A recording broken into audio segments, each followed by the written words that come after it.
Hello everyone, good afternoon. How are you all doing? Okay, so today's video is going to be a little bit hatke from what I have posted earlier here on my channel so far. If you haven't checked it out yet, so go check it out. If you like what I've posted, then consider subscribing, consider sharing, and yeah, let's get into today's video. So before I begin today's video, I want to give you a few disclaimers here. I'm not a doctor, I'm not a medical professional. I do not have the technical or the medical knowledge about what I'm going to speak today about.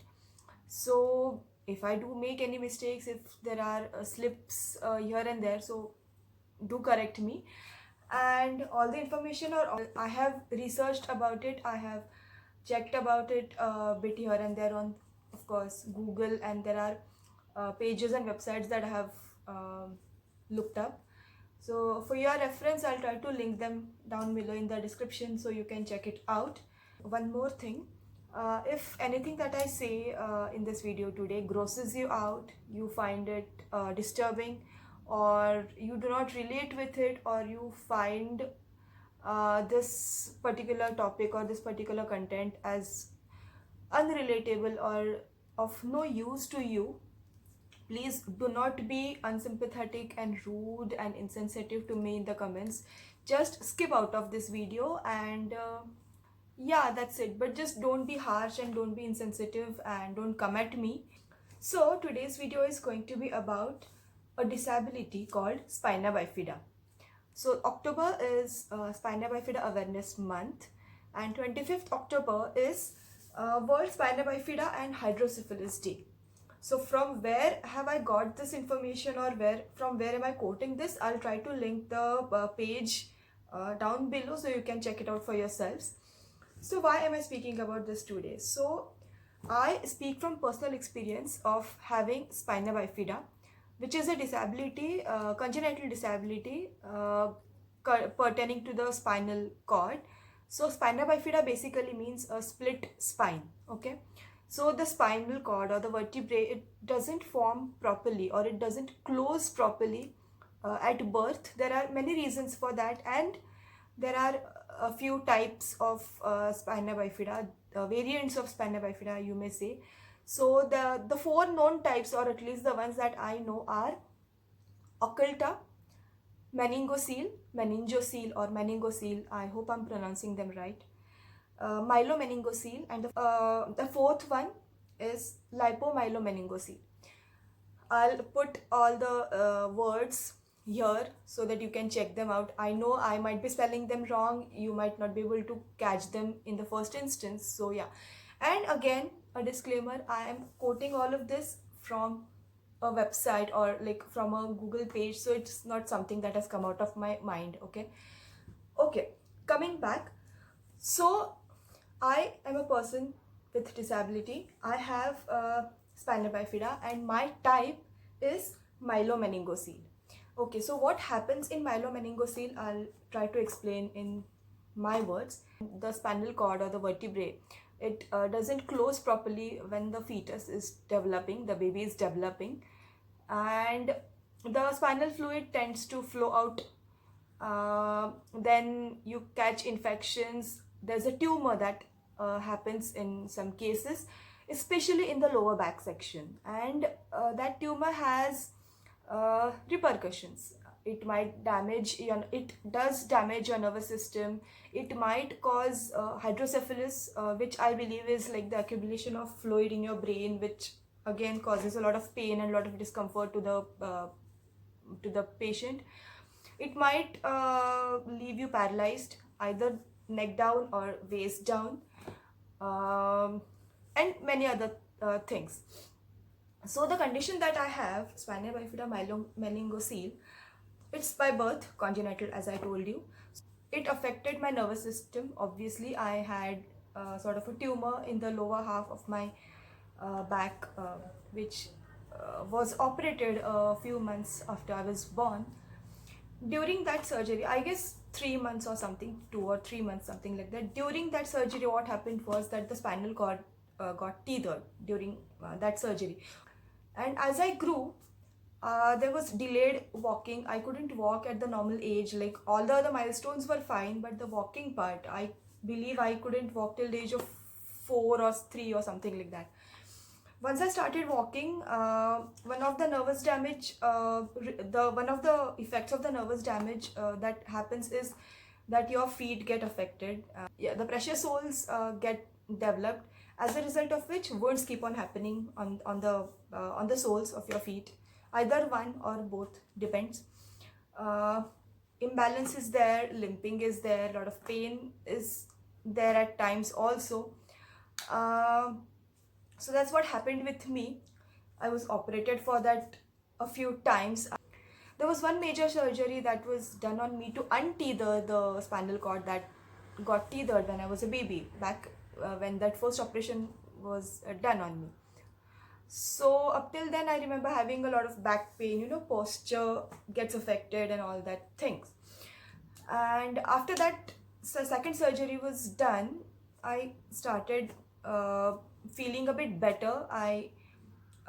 Because my father has been a swimmer for most of his life, in his younger days.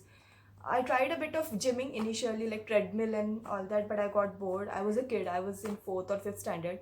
uh, then he took me to swimming and I loved it so much. I chucked the gymming and all part and I started swimming regularly. My schooling, luckily, I had a normal schooling and college life. My mother is a teacher, was a teacher, now she is a homemaker.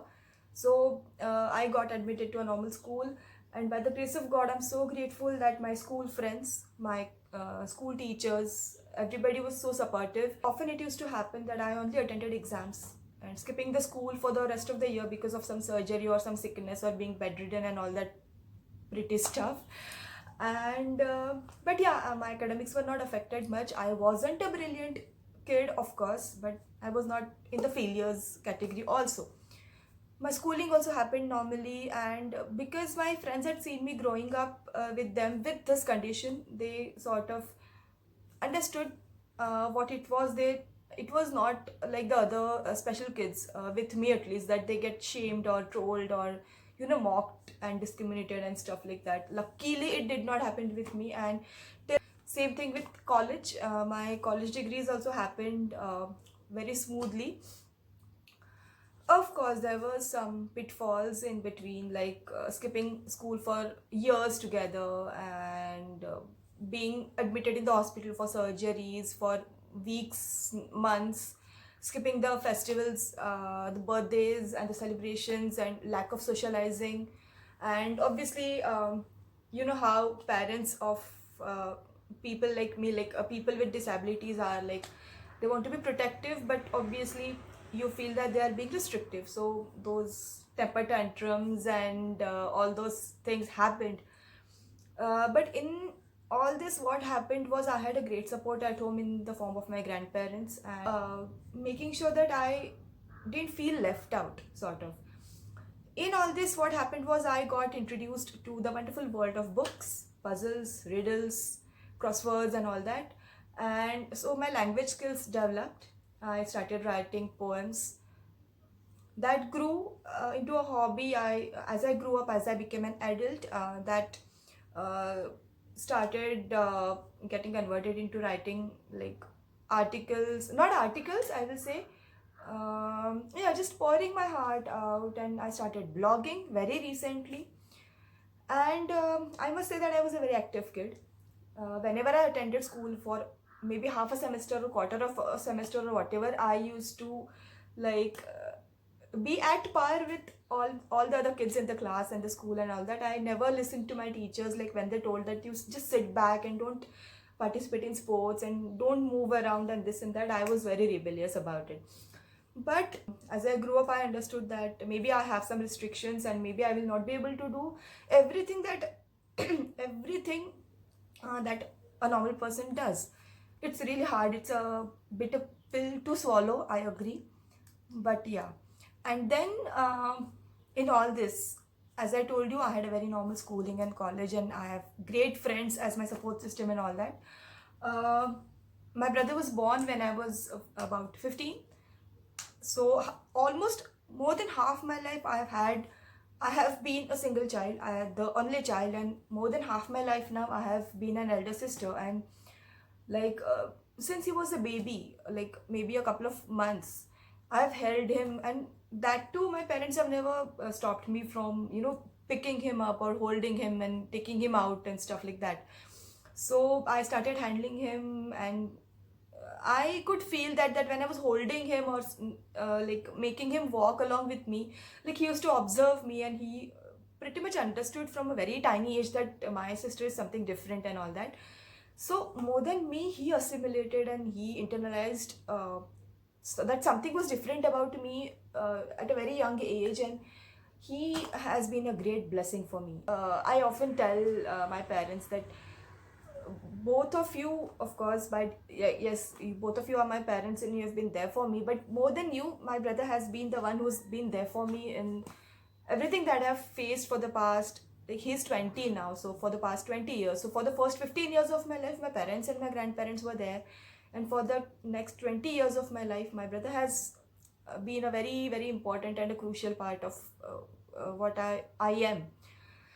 So yeah, so this was about the disability that I have, spina bifida, myelomeningocele. Luckily for me, the other complications that might occur in some other patients did not occur. You could get paralyzed, you could have hydrocephalus, your eyesight and your speech might get affected, you could become a mentally retarded person, or any other locomotor complications might occur. Nothing of that sort happened with me, thank God. And this is one of the reasons why I believe it is spina bifida is also called as snowflake disability. That's what I've read and heard, because even if there are four types, if two patients are there who are having the same kind of disability, like suppose I have myelomeningocele and I have another person besides me who is having the same myelomeningocele, but the effects of that particular defect will be different on two different people. So there's no one patient who is like the other.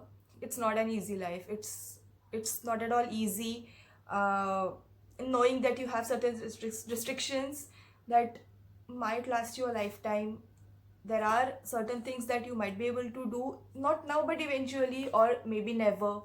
So nothing is certain. Like I remember back when I was in primary school, when the second surgery was done on my spine, that doctor did tell my parents and me also eventually that the good effects of this surgery might not be manifested immediately. You will feel them as the years go by.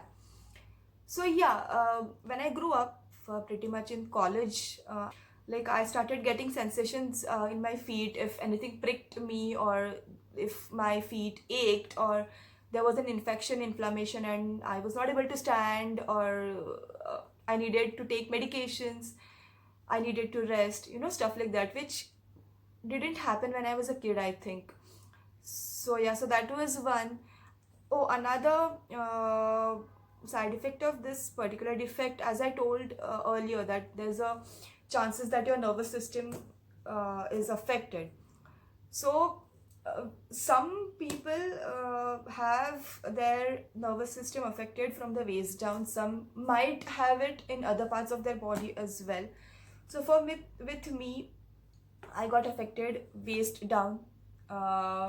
So yeah, so the other complications that might happen with your digestive system or with your bowel and bladder movements, and at times like allergies might also occur. Like I've heard that spina bifida patients especially, they develop or they have latex allergy, and certain foods trigger your symptoms, and you feel sick and you fall sick quite often. So yeah, these are the things. And it's like it's always this, that other people are there who are worse than you, just look at them and you'll feel blessed and stuff like that. I agree to that, but like to the people who are judgmental, or I have had friends desert me, or I've had dirty looks when I walk on the roads in public places, or at times even at my workplace some things have been said, or even strangers. Okay, strangers, you cannot control them, but somewhere something has been said that uh, might not affect you initially when you hear it immediately, but to them I just want to say that before you judge anybody or you pass any comments on anybody, just think about that person. Try to step into that person's shoes for a few seconds. If you are able to stand up without falling, then kudos to you, but if you are not, then please do not judge. Any sort of disability, be it physical, be it something which is not visible, uh, it does come with its own side effects and complications, disability is not that which is only visible. There might be disabilities which are invisible also, so we just need to be considerate, empathetic, and never judge a person's journey if you haven't seen, or if you haven't seen that person go through something, and never just assume that oh, you had a support system, oh, you had the money, oh, you had the resources, and what was there for you to overcome that difficulty. Think about those who do not have anything of anything from what you have, and then still they have made their lives and stood up in their lives. I agree, it's a very privileged thing to be in a surrounding where things have been financially well, your family has been that much educated and that much sane to give you the medical attention and the care that is needed. Yes, it is a privilege to be in such a space, and it is difficult for so many people out there who do not have access to these resources. I agree. To the people who have any sort of disability, and to the people who are having any family member or any friend or acquaintance or anybody in the neighborhood having a disability, that they have seen that person going through stuff, I just want to say that having a disability is, it's not a curse. I know it's very easy to say, but yeah, I used to loathe having the restrictions and the pains and the discomfort. But I have come to realize that having a disability is a part of who you are. It's not your whole identity, right? So, whenever I introduce myself, I always say that, hi, I'm Swapna. I'm a teacher and a blogger, and now a YouTuber by passion. And I have Spina Bifida, my low mango seal. So, I do not make my disability as an identity. But yeah, I think having that sort of having a certain thing not functioning in your body makes the other functions of your body much more stronger. So I think, yeah, so that's my message on today's World Spina Bifida and Hydrocephalus Day. And if you want to know more, just put your questions in the comment sections below. I'll be glad to answer them. If you want, we can make a part 2 of this, because one video won't be sufficient to talk about my journey and to talk about what my disability means to me, or what I have gone through and how I have overcome stuff. So let's see, if you want a part 2 of this, do comment and do tell me on which points should I be talking more. And yeah, I'll see you again in some interesting video next time. Bye bye, take care.